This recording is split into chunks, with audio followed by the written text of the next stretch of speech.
దేవుని మహిమపరిచి ఘనపరిచినందుకు మరి కొన్ని నిమిషాలు ఇవ్వబడిన సమయంలో దేవుని యొక్క వాక్యాన్ని మనం నేర్చుకుందాం. సమయం మరి 8 దాటిపోయింది కనుక ఇవ్వబడిన సమయానికే వాక్యాన్ని మనము ముగించుకునే ప్రయత్నం చేద్దాం.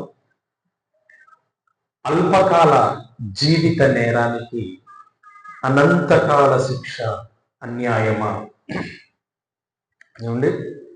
అల్పకాల జీవిత నేరానికి అనంతకాల శిక్ష అన్యాయమా అనే అంశం గురించి మరి మనం నేర్చుకుందాం. మన ఆత్మీయ జీవితానికి అవసరమైనటువంటి దేవుని మాటలు. అల్పకాలము అనంటే చిన్నది అని అర్థం. అల్పము అంటే చిన్నది.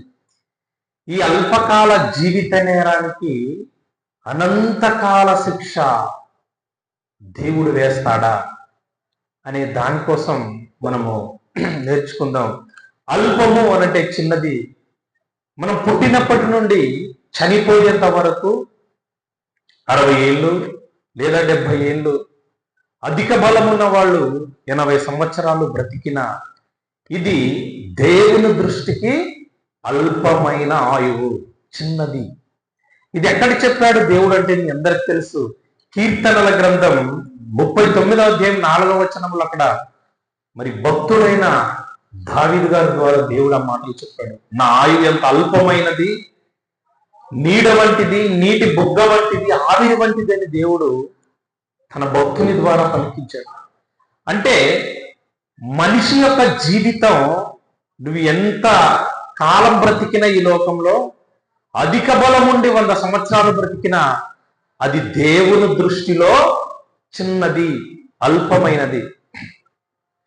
ఈ అల్పమైన జీవిత కాలాన్ని ఏమండి మనిషి ఏమనుకుంటున్నాడంటే ఇదే శాశ్వతమైన జీవితం అని అనుకుంటున్నాడు.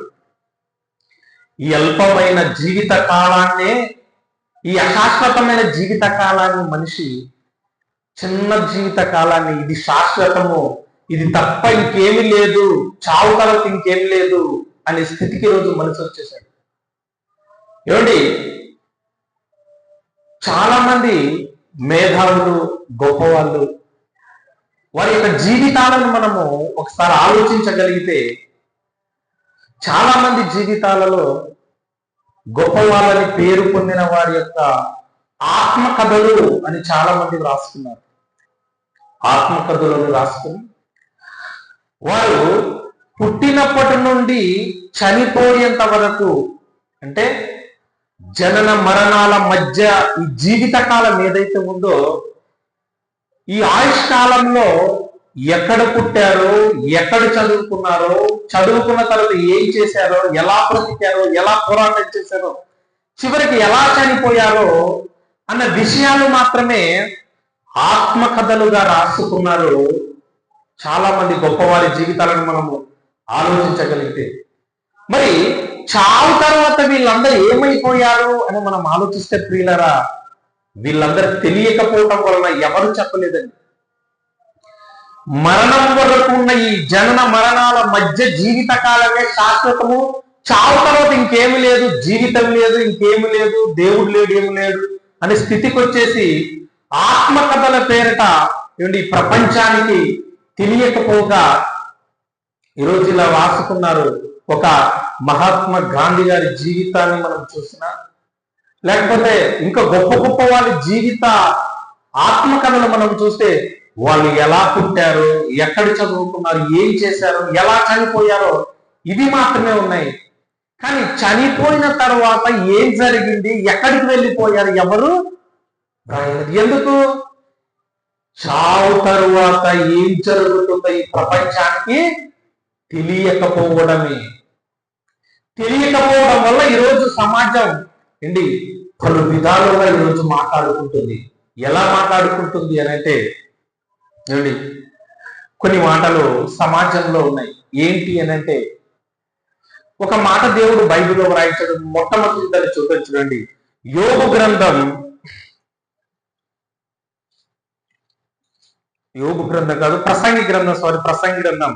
10వ అధ్యాయం 14వ వచనం.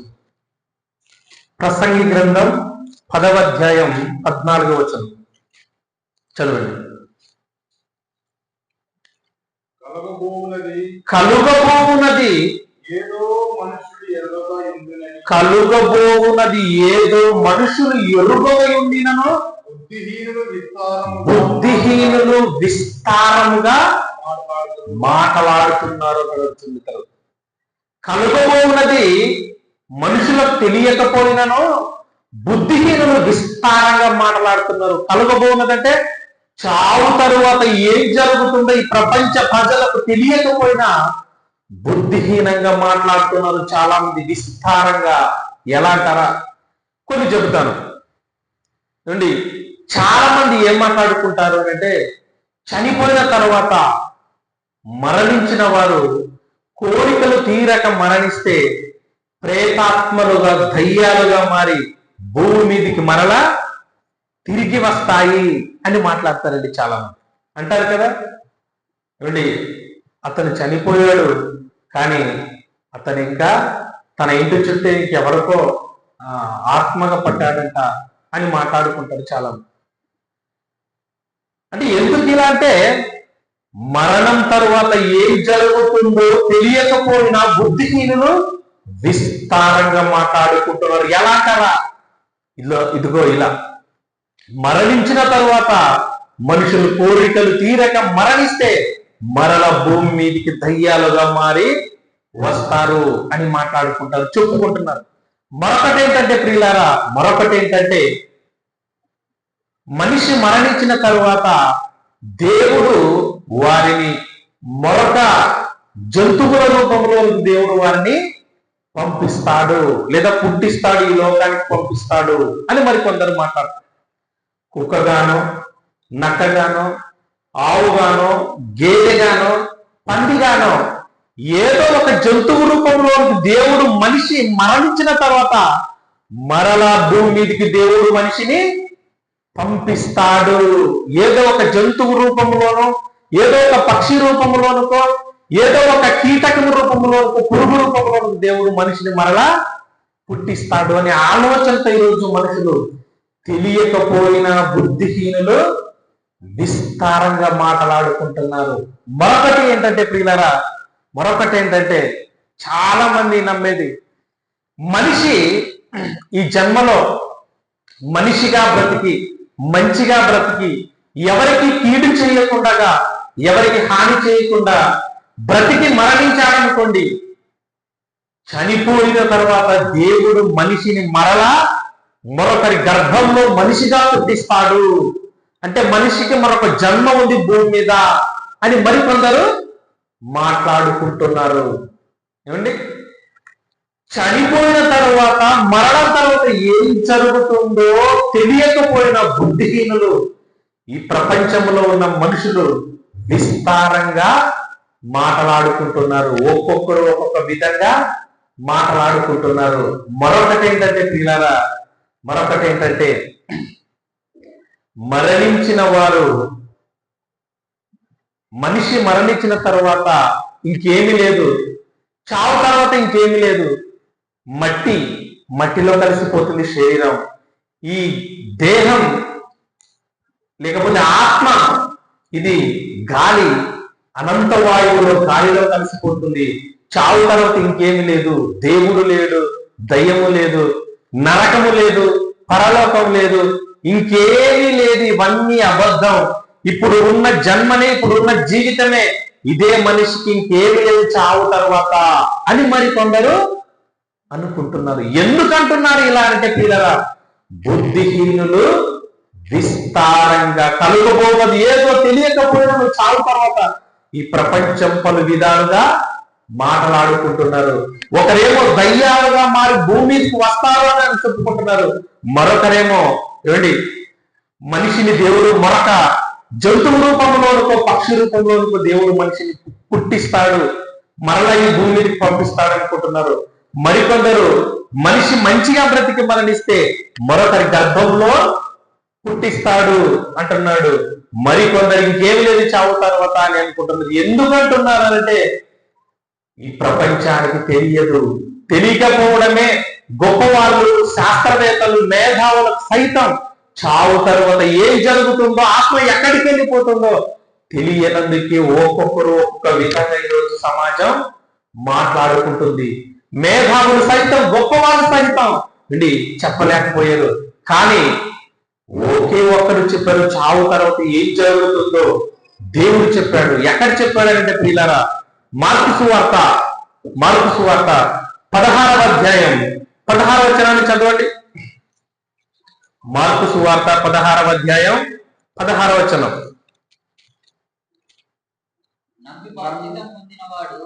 నమ్మి బాప్తిస్మం పొందినవాడు రక్షింపబడును అంటున్నాడు. చూడండి ఏమండి, దేవుడు ఏం చెప్పాడంటే ఈ ప్రపంచం ఏమనుకుంటుంది, చావు తర్వాత ఇంకేమీ లేదు అనే స్థితికి, ఆలోచనకి ప్రపంచం వచ్చింది.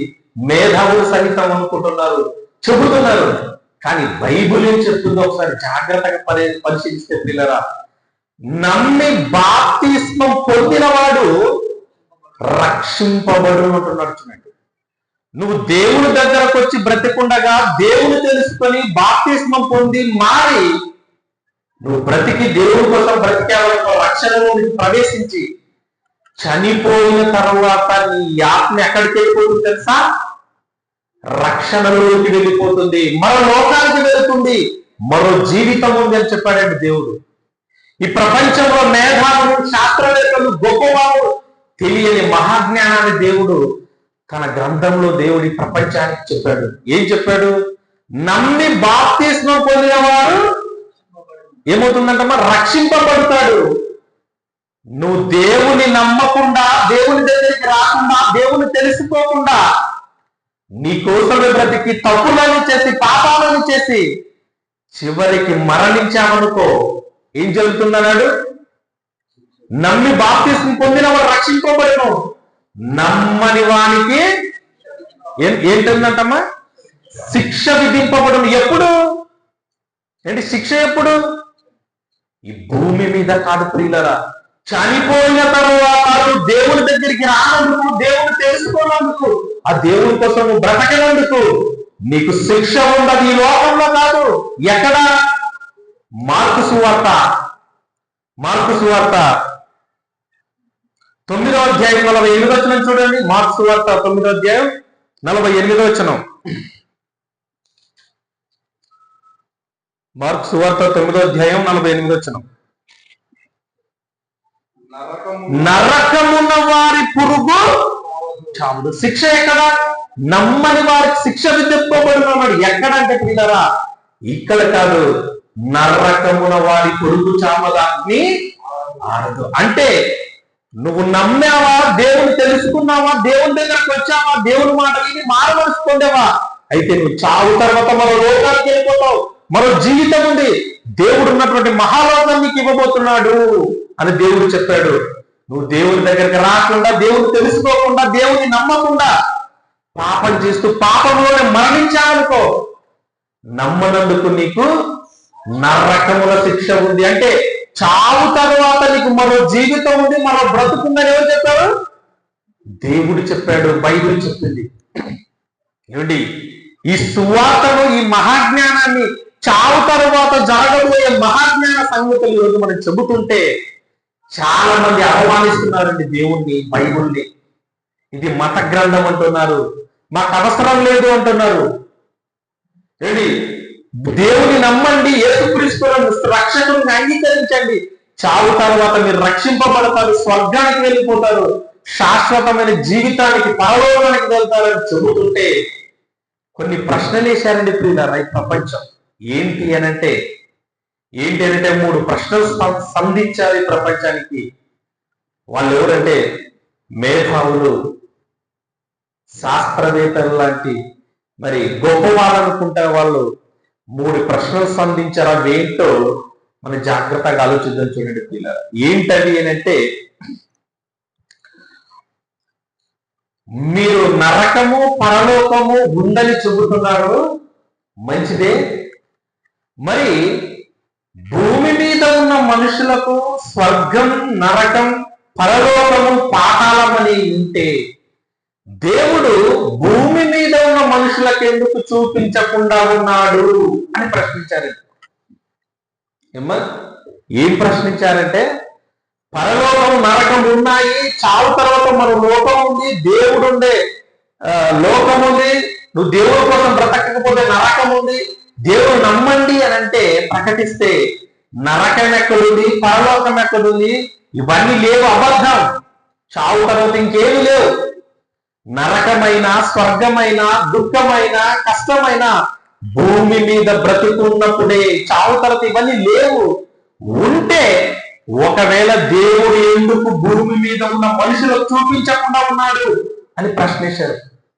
ఒకసారి చూపించచ్చు కదా భూమి మీద ఉన్న మనుషులకు దేవుడు పరలోకం నరకం ఉన్నాయని. చూపిస్తే ఇంకెవరు భూమి మీద తప్పు చేయరు, పాపం చేయరు, పాపం చేసి నరకానికి వెళ్ళిపోరు కదా, ఎందుకు చూపించకుండా ఉన్నాడు దేవుడు ఉంటే అని ప్రశ్నించారు. ఇదొకటి. మరొకటి ఏంటంటే ప్రియులారా, రెండవ ప్రశ్న, జాగ్రత్తగా వినండి. రెండవ ప్రశ్న ఏంటంటే,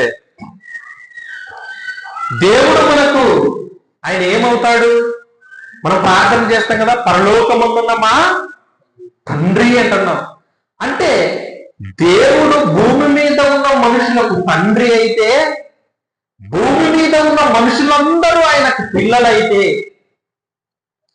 సుమారు భూమి మీద 850 కోట్ల మంది ప్రపంచ జనాభా వాళ్ళందరూ దేవునికి పిల్లలైతే, వాళ్ళందరూ తన కళ్ళ ముందే తగలపడిపోతుంటే నరకంలో, పాతాళంలో, మరి తండ్రిగా, దేవుడిగా ఆయనకు జాలి, కనికరం, ప్రేమ ఇవన్నీ ఏమి ఉండవా? భూమి మీద ఉన్న తల్లిదండ్రులైన వాళ్ళే తన పిల్లలు తప్పు చేస్తే శిక్షించి మరలా తన పిల్లలను తన దగ్గరికి చేర్చుకుంటారు కదా. మరి ఆయన దేవుడు కదా, ఆయన తండ్రి కదా. మరి తన పిల్లలు తన కళ్ళ ముందు కాలిపోతుంటే, కేకలు వేస్తుంటే, బాధపడుతుంటే ఆయన జాలి, దయ, కరుణ ఇవన్నీ ఏమి లేవా? ఇవన్నీ లేవా అని ప్రశ్నించారు పిల్లరా. ఇదంతా తప్పు. దేవుడు చనిపోయిన తర్వాత ఒకవేళ శిక్ష ఉన్నా మరలా కొంచెంకాలం శిక్షించి మరలా దేవుడు నరకములో నుంచి మనల్ని కాపాడుకుంటాడు, తన దగ్గరికి తీసుకుంటాడు అని చెబుతున్నారు. ఇది రెండవది. మూడవది ఏంటంటే ప్రియులరా, మూడవది ఏంటంటే అల్పకాల జీవిత నేరానికి, నేను ప్రారంభంలో చెప్పాను కదా టైటిల్ అంశం, అల్పకాల జీవిత నేరానికి అనంతకాల శిక్ష, ఇది అన్యాయము అని ప్రశ్నించారు ప్రియులారా. ఏమన్నారంటే అల్పకాలం అంటే భూమి మీద బ్రతికి ఈ చిన్న జీవిత కాలం 60 ఏళ్ళు, 70 ఏళ్ళు, 80 ఏళ్ళు, 100 ఏళ్ళు బ్రతికి పాపం చేసినందుకు, దేవుని నమ్మనందుకు, దేవుని దగ్గరికి రానందుకు, దేవుని కోసం నువ్వేమి చేయనందుకు, పాపం చేసి మరణించినందుకు ఆత్మ బ్రతికి అనంతకాలం ఈ శిక్ష వేయడం ఇది తప్పు, అన్యాయం అవుతుంది కదా అని ప్రశ్నించారు ప్రియులారా. ఈ 3 ప్రశ్నలు దేవునిపై, బైబిల్పై సంధించి ప్రశ్నిస్తున్నారు. ఇవన్నీ తప్పు, ఇవన్నీ ఏమీ లేవు, ఇవన్నీ అబద్ధం అంటున్నారు. ఇప్పుడు ఏమండి, ఒక బైబిల్ నమ్మిన వారిగా, వాక్యాన్ని ప్రకటిస్తున్న వారిగా, దేవుని నమ్మిన పిల్లలుగా, క్రైస్తవులుగా మరి ఏం చేయాలి? వీటన్నిటికీ సమాధానం చెప్పే మంచి భక్తులుగా మనం ఉండాలి కదా. ఆలోచిద్దాం ప్రియులారా, ఈ 3టికి సమాధానాన్ని ఆలోచించి తెలుసుకొని వాక్యాన్ని ముగించుకుందాం. మొట్టమొదటి ప్రశ్న ఏంటి? నరకము, స్వర్గము, లేకపోతే పరలోకము, నరకం అనేది ఉంటే ఎందుకు దేవుడు భూమి మీద ఉన్న మనుషులకు చూపించకుండా ఉన్నాడు? ఎందుకు చూపించకుండా ఉన్నాడు? నిజంగా ఒకసారి చూపించచ్చు కదా దేవుడు. ఒకసారి చూపిస్తే, ఒకసారి మనుషులందరికీ ఇది కనిపిస్తే ఇంకెవరు పాపం చేయరు కదా. ఎందుకు చూపించకుండా ఉన్నాడు అని అంటే ప్రియులారా, ఏమండి, మనిషి ఆలోచనలకు దేవుని యొక్క ఆలోచనలకు చాలా వ్యత్యాసం ఉంటుందండి. దేవుని ఉద్దేశాలు వేరు, మనిషి యొక్క ఉద్దేశాలు వేరు. మనిషి యొక్క కాన్సెప్ట్ వేరు, దేవుని యొక్క కాన్సెప్ట్ వేరు. మనిషి ఆలోచనలకి, దేవుని యొక్క ఆలోచనలకి, భూమికి ఆకాశానికి ఉన్నంతటువంటి తేడా ఉంటుంది అన్నాడు. మరి ఎందుకు చూపించకుండా ఉన్నాడు? చూపించచ్చు కదా ఉంటే. దేవుని యొక్క ఉద్దేశం ఏంటి అని అంటే ప్రియులారా, ఒకసారి బైబిల్లోకి వెళ్ళి చూద్దాం. ఎందుకు చూపించకుండా ఉన్నాడు?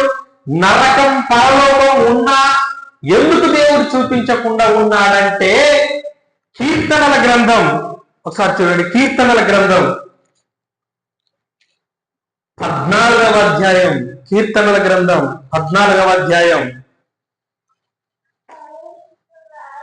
2వ వచనాన్ని చూద్దాం. చూడండి, కీర్తనల గ్రంథం 14వ అధ్యాయం 2వ వచనం.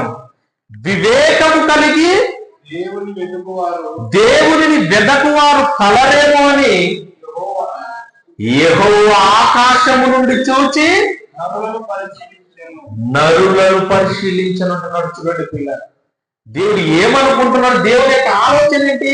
దేవుని యొక్క ఉద్దేశం అంటే మనుషుల పట్ల అంటే నరకాన్ని పరలోకాన్ని ఎందుకు చూపించకుండా ఉన్నాడనంటే పిల్లరా, ఏమండి, అది కనిపిస్తే, అది చూపిస్తే నువ్వు నమ్మడం గొప్ప కాదండి. అది కనిపించకపోయినా చూపించకపోయినా దేవుడు ఉన్నాడని నువ్వు నమ్మాలి. పరలోకం నరకం కనిపించకపోయినా నువ్వు ఉన్నాయని నమ్మాలి. అదే దేవుని యొక్క ఉద్దేశం. నువ్వు ఎలా నమ్మాలి? ఏమండి, ఏం చేయమన్నాడు మనుషులు? చూడండి, వివేకం కలిగి దేవుని వెదకువారు కలరేమో అని యెహోవా ఆకాశం నుండి చూచి నరులను పరిశీలిస్తున్నాడు. ఎవరైనా వెదకుతారా? నన్ను తెలుసుకుంటారా? భూమి మీద ఉన్న మనుషులు.